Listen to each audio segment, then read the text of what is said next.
teman-teman sekalian yang dirahmati Allah, perkenalkan nama saya Dede Salim Rabil dan teman saya Syaulat Rafi. Teman-teman sekalian, pada kesempatan kali ini kita akan belajar tentang bagaimana memahami reorientasi teologi Islam dalam konteks pluralisme beragama. Nah, teman-teman, tujuan kami ada di sini untuk kita sama-sama berbagi bagaimana kita memahami tentang pluralisme dalam konteks beragama. Sebelum kita masuk kepada pembahasan, kita perlu memahami terlebih dahulu ya. Betul. Apa sebenarnya itu pluralisme, asal kata, dan apa sebenarnya teologi itu? Betul. Ya.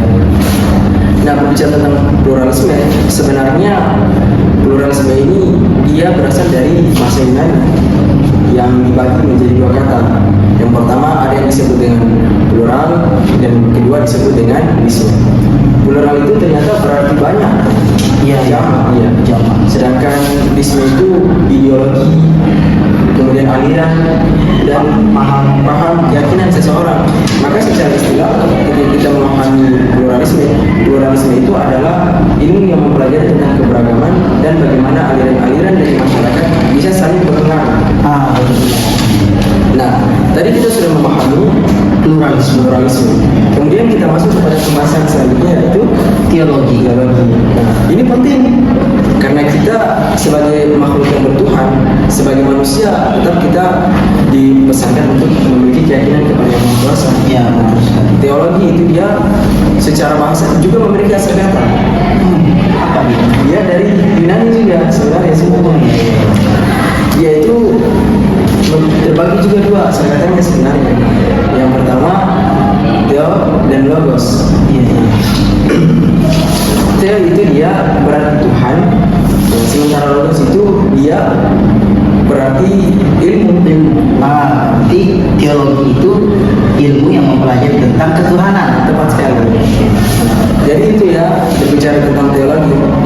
Nah, sebagai manusia, apalagi kita kan negara yang biasa dikenal oleh negara luar itu dengan negara yang pluralisme. Ya. Karena di Indonesia itu pluralismenya tidak hanya berbicara tentang agama, tapi bahkan budaya, sosial dan seluruh kebiasaan masyarakat itu bisa masuk dalam bagian pluralisme. Ya, tapi kita fokus pada pluralisme dalam beragama. Apalagi kita tidak memahami agama, bahwa pluralisme beragama di Indonesia itu sangat kompleks. Maka perlu kita harus memiliki pemahaman yang komprehensif dan hal tersebut agar dari perbedaan-perbedaan itu tidak memunculkan kesalahpahaman, tidak memunculkan konflik. Nah, teman-teman sekalian, selanjutnya teman-teman harus memahami bagaimana urutan-urutan cara kita bersosialisasi dalam menerapkan pluralisme beragama. Di Indonesia saja kan banyak agama. Mulai dari yang pertama Islam, di antaranya Islam, kemudian Kristen, Konghucu, dan lain sebagainya. Dan ini semua diakui di negara kita. Ya, betul. Nah, untuk itu teman-teman perlu paham bagaimana kita untuk mempraktekkan Teologi itu dalam pluralisme beragama. Oke, jadi teman-teman, sebenarnya dalam pendekatan teologi dalam konteks pluralisme itu dibagi menjadi tiga. Yang pertama itu teologi normatif, di mana teologi ini dalam satu orang atau sebuah individu dan atau sebuah kelompok, dia itu menganggap bahwa agama itu adalah kebenaran yang bersifat absolut. Artinya absolut ini dia mutlak kebenaran. Dia menganggap bahwa itu mutlak kebenaran. Dia yang paling benar. Sementara yang lain salah. Ini yang menjadi problem. Sehingga dalam pemahaman ini biasa dia menjadi fanatisme dalam beragama.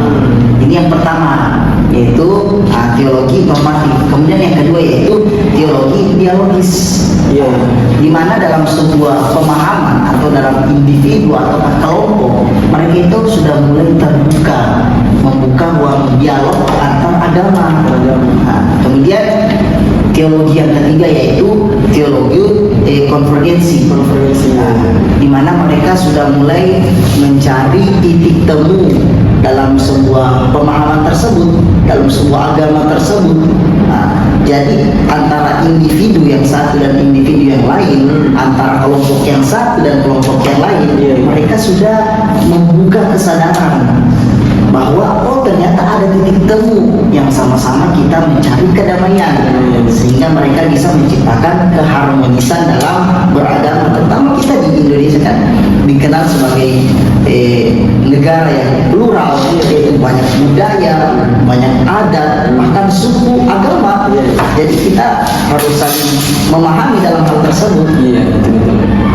Nah, dari penjelasan yang teman kita jelaskan tadi, saya tertarik dengan poin yang kedua terkait yang pendekatan ideologis ya. Yang itu artinya tadi secara yang saya pahami bahwa sudah mulai ada keterbukaan untuk saling berdialog di antara agama-agama yang berbeda. Ya. Hanya bagaimana sih sebenarnya kita memahami toleransi tersebut dalam lingkup masyarakat Indonesia ini? Betul sekali. Tentunya dalam konteks ini kita harus memahami terlebih dahulu, tentu karena kita di Indonesia salah satu lambangnya yaitu Bhinneka Tunggal Ika. Kita itu berbeda-beda namun tetap satu. Nah, tentu kita harus pahami itu. Kita terkadang harus melihat konteks plural itu, bukan kita saling menyalahkan dalam beragama. Tentu orang memiliki teologi masing-masing dalam beragama, tetapi bagaimana cara kita dalam kehidupan kita, terutama di Republik Indonesia ini, kita bisa saling menerima. Kita banyak suku, banyak adat, banyak budaya, maka kita harus saling menerima satu sama lain. Teman-teman, dan yang dimaksud toleransi itu bukan toleransi yang kebablasan. Artinya ketika kita melihat teman kita yang berbeda dari agama kita dan kita ikut mempraktekkan ibadah mereka, nah itu bukan toleransi. Itu namanya tindakan-tindakan yang sudah kebablasan. Betul sekali. Toleransi yang dimaksud di sini adalah bagaimana kita memberikan mereka kebebasan.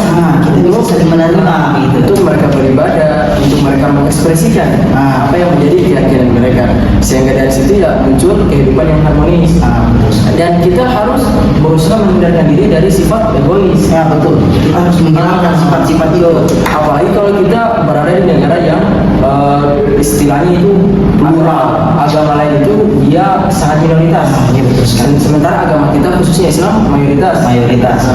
Sehingga bagaimana caranya kita sebagai orang yang mayoritas bisa merangkul saudara-saudara seagama, saudara-saudara berbeda agama dari kita. Karena Rasul sendiri kan beliau benar-benar mengajarkan kemanusiaan. Toleransi.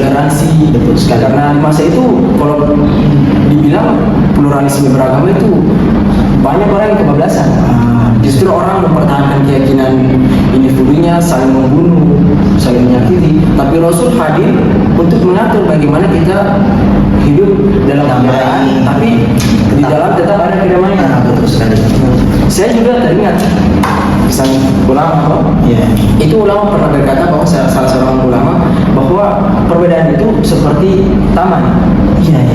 Taman, kalau di dalam taman itu hanya ada satu bunga, kan kesannya monoton.